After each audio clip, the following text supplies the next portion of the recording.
નમસ્તે મિત્રો, આપ જોઈ રહ્યા છો ભારતીય જનસંદેશ સમાચાર. હું છું દિનેશ કુમાર બાબરિયા, ભાવનગર. નમસ્કાર દર્શક મિત્રો, નવા વિડીયો સાથે આપ સૌનું હાર્દિક સ્વાગત છે. હું છું Solanki Darshana. Botad town police station ખાતે શાંતિ સમિતિની મહત્વપૂર્ણ બેઠક યોજાઈ હતી.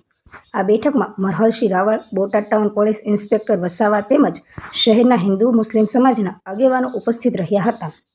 આગામી દિવસોમાં આવનારા મોહરમ, તાજિયા અને ભીમ 11 જેવા તહેવારોને લઈને શાંતિપૂર્ણ માહોલમાં ઉજવણી થાય તે માટે બેઠકમાં વિસ્તૃત ચર્ચા કરવામાં આવી હતી.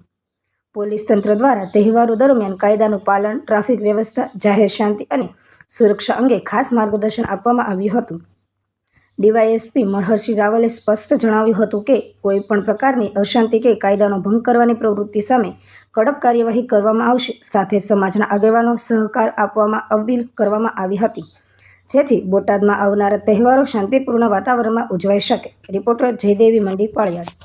ચર્ચા આપણે કરીએ તો પહેલા આપણે આયોજક કમિટી પાસેથી જાણીએ કે આગામી જે તાજિયાઓ નીકળવાના છે, કઈ તારીખે નીકળવાના છે અને એનું આયોજન કઈ રીતે છે. આગેવાનો તો આવતા હોય પણ યુવાનો છે એ નથી આવતા ક્યારે મિટિંગમાં. તો શાંતિ સમિતિની મિટિંગનું આયોજનનો હેતુ એવો હોય છે કે જે યુવાનોને પણ મેસેજ થાય. આપણી પહેલા એ પ્રાયોરિટી છે.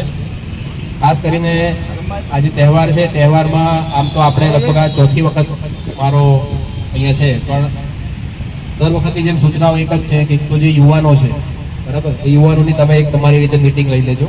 જે જાહેરનામાઓ છે, જે આપણા કર્તવ્યના ખેલ જે બતાવવાના હોય, એ સિવાયના જે કંઈ પણ અસ્ત્ર શસ્ત્ર હોય તો એ બાબતે આપણે એમને સૂચના આપી દઈએ એટલે સંઘર્ષ પોલીસને ન થાય, બરાબર. બીજું એ સિવાય એક પ્રોહિબિશનની એક્ટિવિટી છે કે ભાઈ ધાર્મિક તહેવાર છે બંને, આગામી ભીમ 11 તહેવાર છે, એમાં પણ ઘણા બધા લોકો ધાર્મિક રીતે રિલિજિયસ એક્ટિવિટીના નામ